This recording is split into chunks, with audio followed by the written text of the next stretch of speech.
I never thought a single invitation could unravel the life I had carefully built with my wife, Emma. We were 10 years into our marriage, with 2 beautiful kids and a life I believed was grounded in love and trust. Emma worked as an executive assistant to a high-profile CEO, often managing hectic schedules and late-night calls. Her job demanded much of her time, but I supported her ambitions wholeheartedly, even if it meant sacrificing moments together. It started on a seemingly ordinary Monday morning when Emma mentioned her boss's birthday party. "It's on Friday night," she said, sipping her coffee. "It's a big event. Everyone from the office will be there, and it's important I attend." I raised an eyebrow. "Do you want me to come along?" She hesitated, just for a second. "It's mostly colleagues, and spouses aren't invited. Plus, it's formal. I'll probably just make a quick appearance and head back." Something about her explanation didn't sit right, but I dismissed it. I didn't want to be the overthinking husband who questioned everything. Emma had never given me a reason to doubt her, or so I thought. As the week unfolded, she grew increasingly meticulous about her preparations for the party. She bought a new dress, sleek and black, a little more daring than her usual style, and spent hours getting ready on Friday evening. Watching her from the doorway of our bedroom, I couldn't help but admire how beautiful she looked. "How do I look?" she asked, spinning around. "Stunning," I replied, though my heart felt heavier than it should have. "Don't have too much fun without me." She laughed, kissed my cheek, and left with a promise to be back before midnight. As the door clicked shut, a strange unease settled over me. I shook it off, distracting myself with a movie and a glass of whiskey, convincing myself there was nothing to worry about. But as the clock ticked closer to midnight and Emma hadn't returned, the unease crept back in, stronger this time. I sent her a text. "Hey, everything okay?" No response. By the time the clock struck 1 a.m., my concern had morphed into something darker. Emma was always punctual, especially when it came to promises she made to me. The silence on her end felt deafening. I tried calling her, but the call went straight to voicemail. My mind began to conjure up scenarios: car trouble, a dead phone battery, maybe even an overly long conversation with her boss. None of them sat well, but they were better than the one scenario I refused to entertain. When the phone finally buzzed, I nearly dropped it. A number I didn't recognize flashed on the screen. With a deep breath, I answered. "Hello?" "Hi, is this Mr. Carter?" a woman's voice asked. It wasn't Emma. "Yes, who's calling?" "This is Valerie, Emma's colleague." I wasn't sure if I should call, but something didn't feel right. "Emma left the party hours ago." My stomach lurched. "She left? Are you sure?" "Yes, around 10. She mentioned meeting someone but didn't say who. I thought she'd be home by now." Her words hit me like a freight train. My grip tightened around the phone as a chill spread through my body. I managed to thank Valerie and hung up, my heart pounding. Meeting someone? Who? Where? The question spiraled as I paced the living room. I tried her number again, only to hear the same mechanical voicemail greeting. My thoughts were interrupted by the soft chime of a text. For a moment, hope flickered in my chest, but it wasn't Emma. It was another unknown number. "She's with me." I froze, staring at the screen. The message was short, devoid of emotion, yet it screamed betrayal louder than any accusation ever could. Before I could process what was happening, another text came through. "We're at the Monarch Hotel, room 612. Anger surged through me, hot and visceral, replacing the paralyzing confusion. My hands shook as I stared at the words, as though willing them to disappear. This had to be some mistake, a cruel prank, anything but what it seemed. But deep down, I knew. I grabbed my keys, driven by a mix of fury and a desperate need for answers. The Monarch Hotel wasn't far, and the drive felt both agonizingly long and unbearably quick. My mind raced as I pictured Emma, my Emma, entangled in a web of lies I had never imagined existed. When I arrived, the opulent lobby seemed mocking in its serenity. Every polished surface, every muted light, felt like it was taunting me. I marched to the elevator, my movements stiff and deliberate, my heart pounding like a war drum. The ride to the 6th floor was suffocating, the air too thick to breathe. Room 612 loomed before me, its golden numbers glinting under the hallway lights. I hesitated for just a moment, my hand hovering over the door. What would I find on the other side? Did I even want to know? But the door opened before I could knock. And there she stood, Emma, beautiful, disheveled, and utterly shocked to see me. For a moment, we just stared at each other. Emma's wide eyes held a mixture of shock, guilt, and something else I couldn't quite place. Behind her, the dimly lit hotel room revealed an unmade bed and a half-empty bottle of champagne on the nightstand. My heart clenched at the sight. "Ryan," she stammered, stepping forward, "what are you doing here?" "I should be asking you the same thing," I replied, my voice cold and even. I had rehearsed this moment in my head during the drive, but now that it was here, I felt detached, as though I were watching myself from a distance. Her mouth opened, but no words came out. I took a step closer, refusing to give her room to spin this into something it wasn't. "Are you going to tell me what's going on? Or should I ask the person who texted me?" Her face drained of color. "What text?" "Ryan, I can explain." "Don't." My voice was sharp enough to cut through her excuses. "Just tell me the truth for once. Who are you here with?" A rustle of movement came from inside the room, and my gaze shifted over her shoulder. A man appeared in the doorway, shirtless, with a disheveled head of dark hair and the smug look of someone who thought they were untouchable. He crossed his arms and leaned against the doorframe, his presence filling the space with a sickening ease. "Guess there's no point in hiding now," he said casually, as if this were just another day. I turned back to Emma, who seemed to shrink under my gaze. "Him?" I asked, my voice barely above a whisper. "You threw away everything we had for him?" "It's not like that," Emma pleaded, her voice trembling. "It's complicated." "Complicated?" I laughed bitterly, the sound foreign to my own ears. "No, Emma, it's simple. You lied. You cheated. And now, I'm here, staring at the wreckage of everything I thought we were." The man, clearly enjoying the spectacle, chimed in, "Look, man, maybe you two need some space to talk. You'll stay right there," I snapped, turning to him. "You don't get to slither away from this." Emma stepped between us, her hands outstretched as if to shield him. "Ryan, please. Don't do this." "Don't do what?" I demanded, my voice rising.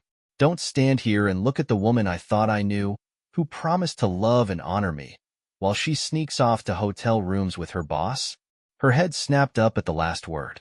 "This isn't about love or you," she said, her voice trembling. It just happened. I didn't mean for it to." "Didn't mean for it to?"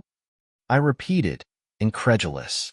"You didn't mean for it to, but you booked the room, opened the champagne, and spent the night?" "Spare me the excuses, Emma." For the first time, anger flickered across her face. "You don't understand. You've been so distant, so wrapped up in your work and everything else that I felt invisible." My chest tightened, but I refused to let her twist this. "You felt invisible, so you betrayed me?" Tears filled her eyes, but I was too numb to care. "Ryan, please. We can fix this." I stepped back, shaking my head. "No, Emma. You already broke it." Her tears meant nothing to me as I stood there, staring at the woman I thought I'd spend my life with. It was as if the person I had loved and built my world around was gone, replaced by a stranger with excuses and hollow apologies. My heart was still racing, and anger bubbled under the surface, threatening to boil over. "Fix this," I echoed, my voice steady but filled with disbelief. "Emma, do you even hear yourself? You've lied, cheated, and destroyed the trust we built over a decade, and you think we can just fix it?" "I didn't mean for it to go this far," she sobbed, her hands clasped together as if she were praying for forgiveness. "I didn't mean to hurt you." "You didn't mean to hurt me," I repeated, nodding slowly. "But you did. Over and over, every time you lied, every time you came home and looked me in the eye, pretending everything was fine. You knew exactly what you were doing." The man behind her shifted uncomfortably, scratching the back of his neck. "Look, this is clearly between you two." "Shut up," I snapped, my glare pinning him in place. He froze, his bravado crumbling. I turned back to Emma. You brought this into our lives. You invited this man. I gestured toward him with disdain, into a space that was supposed to be sacred. And now you expect me to believe you're sorry? I am sorry, she whispered, her voice trembling. I didn't want it to end like this. But you knew it would, I said. The moment you made the choice to betray me, you knew this was where it would lead. For a moment, silence hung between us, heavy and suffocating. I could see her searching my face, looking for a shred of the man who would forgive her, who would try to make things right. But he wasn't there anymore. She had killed him with every lie, every stolen moment she shared with someone else. I stepped back, breaking the distance between us. I'm done, Emma. Whatever this is, whatever you think we have left, it's over. No, she cried, her voice breaking as she reached for me. I pulled away before her hand could touch me. Ryan, please. Don't walk away. Don't throw everything we've built away. You already did, I said quietly. I turned and walked toward the elevator, each step feeling like a weight lifting from my shoulders and a dagger plunging deeper into my heart. I could hear her sobbing behind me, but I didn't look back. Not this time. As the elevator doors closed, I leaned against the wall, my head pounding and my chest tight. The weight of what had just happened pressed down on me, but there was also a strange clarity. She had made her choice, and now I was making mine. When the elevator dinged and the doors opened, I stepped into the lobby, feeling like a ghost of the man I used to be. But even ghosts move on. It was time for me to do the same. The drive home felt surreal, like I was trapped in a dream I couldn't wake up from. The streetlights blurred through the windshield as my mind replayed the scene in the hotel room. Emma's tear-streaked face, the smug expression on the man standing behind her, the bed that told a story she couldn't deny. Every detail etched itself into my memory, refusing to let me escape the pain. When I pulled into the driveway, the house loomed before me, silent and still. It no longer felt like home. It was just a structure, a hollow shell where love and trust once thrived. My hands trembled as I killed the engine and sat there for a moment, staring at the dim porch light. This was the place we had built together, the place where we raised our children, shared dreams, and imagined a future. Now, it felt like the scene of a crime. I walked inside, the weight of the night settling over me like a heavy coat. The house was eerily quiet, save for the faint ticking of the clock in the living room. My steps echoed as I made my way to the kitchen, pouring myself a drink with hands that still shook. The amber liquid burned as it slid down my throat, but it did nothing to dull the ache in my chest. I looked around the room, at the photos on the walls and the little reminders of the life we'd built. A life, I now questioned. Was it all a lie? Had she been unfaithful for longer than I knew? The thought gnawed at me, threatening to consume what little composure I had left. The sound of footsteps startled me, and I turned to see my eldest daughter, Emily, standing in the doorway. Her hair was tousled from sleep, and she rubbed her eyes as she looked up at me with concern. "Dad," she asked softly, "why are you up so late? Is everything okay?" My heart clenched. Emily was 12, old enough to sense when something was wrong, but still too young to understand the depth of what was happening. I forced a smile, though it felt brittle. "I'm fine, sweetheart. Just couldn't sleep." Her eyes lingered on me, searching for the truth I wasn't ready to share. "Is Mom home yet?" The question hit like a punch to the gut. I hesitated, then nodded. "She's staying out late for work." Emily frowned but didn't press further. She nodded and yawned. "Okay. Night, Dad." "Good night, Em," I said, my voice barely above a whisper. When she disappeared down the hallway, I let out a shaky breath and leaned against the counter. The weight of what I had to do settled on me fully. This wasn't just about Emma and me anymore. It was about our children, their lives, their stability, and the example I needed to set. I couldn't let her betrayal define their future. Tomorrow, I would start taking steps to protect them, even if it meant dismantling the life we had built brick by brick. Morning arrived far too soon, the sunlight filtering through the blinds feeling intrusive, almost accusatory. I had barely slept. Every time I closed my eyes, I saw Emma's face, her tearful pleas, and the unmade bed in that hotel room. The betrayal replayed in my mind like a cruel, looping film. The smell of coffee brewing pulled me from my haze, and I realized Emily must have started breakfast. She was always the first one up, a habit she'd picked up from Emma. For a moment, I felt a pang of grief for what was already lost. The routines, the small moments that made our family feel whole. I forced myself out of bed and into the shower, hoping the hot water would wash away some of the anger and exhaustion clinging to me. But it didn't. By the time I made it downstairs, Emily was setting the table while my younger son, Max, was glued to his cereal bowl, his focus on the cartoons playing in the living room. "Morning, Dad," Emily greeted, her tone too cheery for the heaviness in my chest.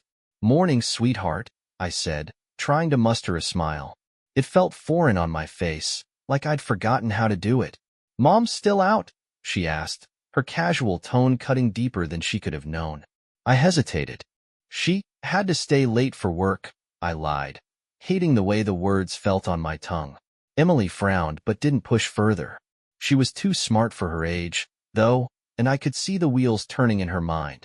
She was starting to put pieces together, even if she didn't have the full picture yet. I grabbed my coffee and joined Max on the couch, ruffling his hair as I sat beside him. "What are we watching?" "Spider-Man," he said between spoonfuls of cereal, his eyes glued to the screen. His small voice, so carefree, brought a lump to my throat. How was I going to shield him from the storm that was coming? The front door opened, and all the air seemed to leave the room. I turned to see Emma step inside, her face pale and drawn. She looked as though she hadn't slept either. She froze when she saw me, her gaze darting to Emily and Max before settling on me. "Hi," she said softly, as though we were strangers instead of two people who had shared a life for over a decade. "Morning, Mom," Emily called from the kitchen, oblivious to the tension crackling in the air. Emma forced a smile, stepping further inside. "Good morning, sweetheart." Our eyes met, and in that moment, everything unsaid between us hung heavy in the space. I could see the apology in her expression, but I didn't care. Words couldn't fix this. Nothing could. "Can we talk?" she mouthed silently, glancing at the kids. I nodded curtly and motioned for her to follow me to the den. My hands clenched into fists at my sides as I prepared myself for the conversation I knew would change everything. The door to the den closed behind us with a soft click, but the tension in the room was anything but quiet. Emma stood near the window, her arms wrapped around herself as if trying to hold herself together. I stayed by the door, unwilling to move closer. The air between us felt thick, suffocating, filled with the weight of words that neither of us wanted to say but couldn't avoid. "Ryan," she began, her voice barely above a whisper, "I know what you must be feeling." "Stop," I cut her off, my tone sharper than I intended. "Don't tell me you know how I feel, Emma. You don't. You couldn't possibly." She flinched but didn't argue. I took a deep breath, trying to steady myself. "How long?" I asked, the words like shards of glass in my throat. Her eyes dropped to the floor. It wasn't planned. It just happened." "Don't give me that," I snapped.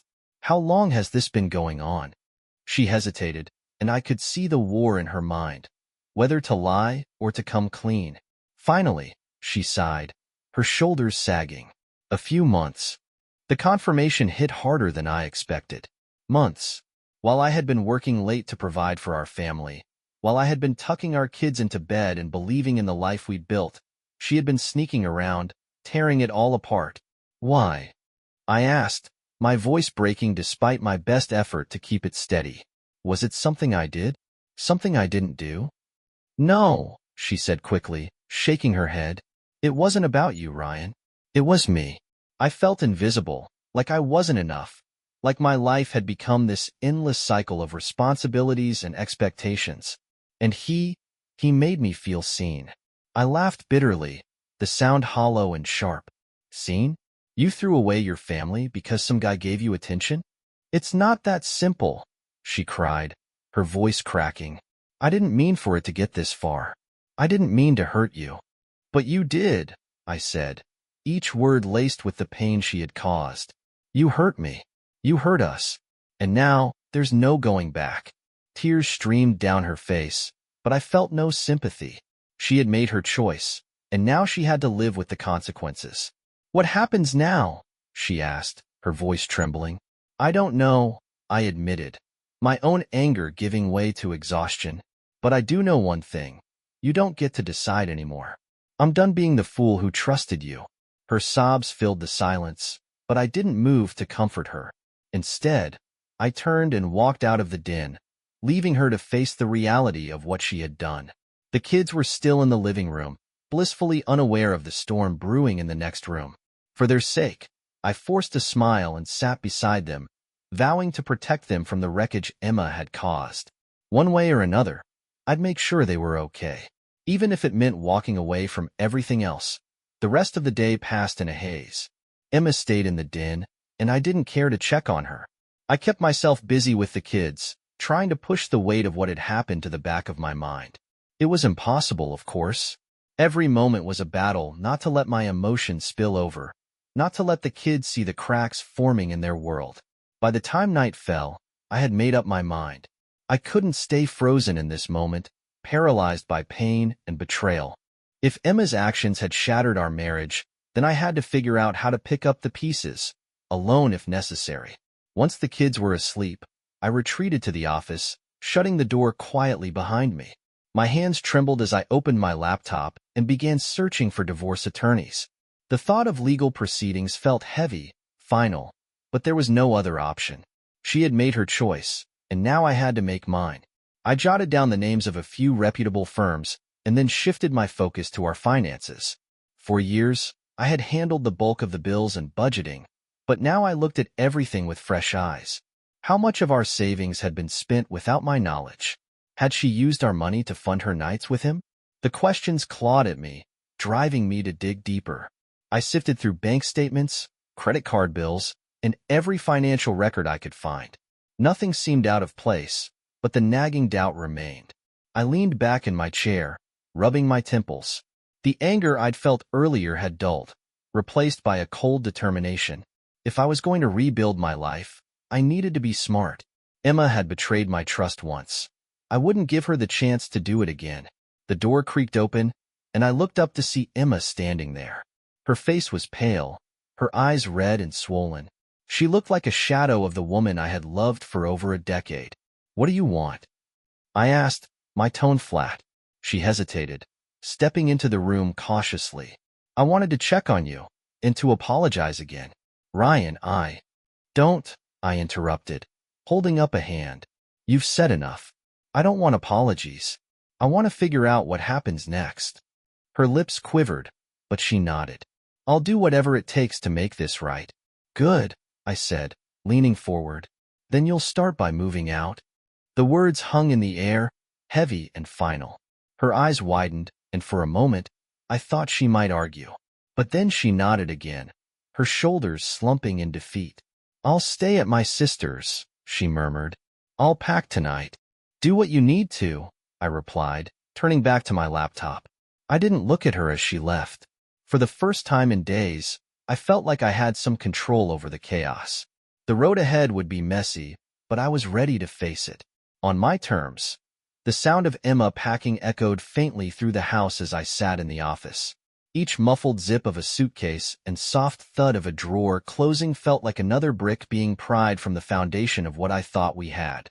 But I didn't stop her. I couldn't. Around midnight, the front door creaked open, and I heard her hesitant footsteps approach the office. She lingered in the doorway, her shadow stretching across the floor like a ghost. I'm leaving now, she said softly, her voice barely audible. I turned my chair to face her. The kids will ask questions in the morning. I'll tell them you're staying with your sister for a while. Let's figure out how to explain this to them later. Her eyes filled with fresh tears, but I didn't have any left to shed for her. I'm sorry, she whispered again, her words a fragile echo in the stillness of the room. Good night, Emma, I said firmly, turning back to my laptop. She lingered for another moment, as if waiting for me to stop her. When I didn't, she left.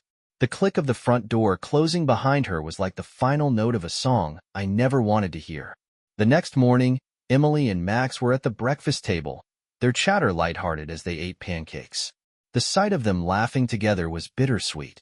I envied their innocence, their unshaken belief that everything in their world was still intact.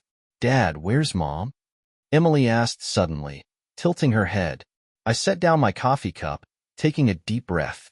"Mom's staying at Aunt Sarah's for a little while." "Why?" she pressed, her sharp eyes narrowing. "She needs some time to think about things," I said carefully, choosing each word like stepping stones across a dangerous river. "It's complicated." Emily stared at me for a moment before nodding. Max didn't seem to notice. He was too busy pouring syrup onto his plate. I knew they'd have more questions later, but for now, I was grateful they didn't push out a week later. I sat across from a divorce attorney in a sterile conference room. The fluorescent lights above hummed faintly as the lawyer reviewed the documents I'd brought. Emails, text logs, and hotel receipts, proof of Emma's betrayal. "This is strong evidence," he said, nodding. "In cases like this, the courts often lean in favor of the aggrieved party. You'll likely get primary custody of the kids." His words should have been comforting, but they felt hollow. Winning custody wasn't a victory. It was just a necessary step in moving forward. I signed the paperwork, feeling a weight lift from my shoulders as the process began. Eventually, Emily and Max needed to know the truth. Sitting them down in the living room, I explained as gently as I could that their mom and I were separating. Emily's face crumpled, tears spilling over as she hugged Max tightly. "Is it because of us?" she asked, her voice trembling. "No, sweetheart," I said quickly, pulling her into my arms. "This isn't your fault. It's between Mom and me. We both love you so much, and that will never change." Max didn't fully understand, but he clung to me, his small hands gripping my shirt. I held them both, vowing silently that I'd protect them from any more pain. Emma called me one evening, her voice full of desperation. "Ryan, please, can we talk? I've made a mistake. I miss you. I miss the kids. I miss us." Her words stirred something in me, but it wasn't hope. It was anger, frustration, and a deep sadness that she thought she could undo the damage with a few heartfelt phrases. "There is no us anymore, Emma," I said coldly. "You made sure of that. Can't we try?" she pleaded. "For the kids. They deserve a home built on trust," I replied. "And I can't trust you." I hung up, my hand trembling. It hurt, but it was the right thing to do. Months passed, and the divorce was finalized. I got the house and primary custody of the kids. Emma moved into an apartment across town. She saw the kids on weekends, but our interactions were brief and distant. I threw myself into being the best father I could be, finding joy in small moments, helping Emily with her science project, teaching Max to ride his bike, and making pizza from scratch on Friday nights. Slowly, the wounds began to heal. One evening, after the kids were asleep, I sat on the porch with a beer, staring at the stars. The pain of Emma's betrayal was still there, but it no longer defined me. I had built a new life, a stronger one, for me and the kids. As I sipped my drink, I realized something.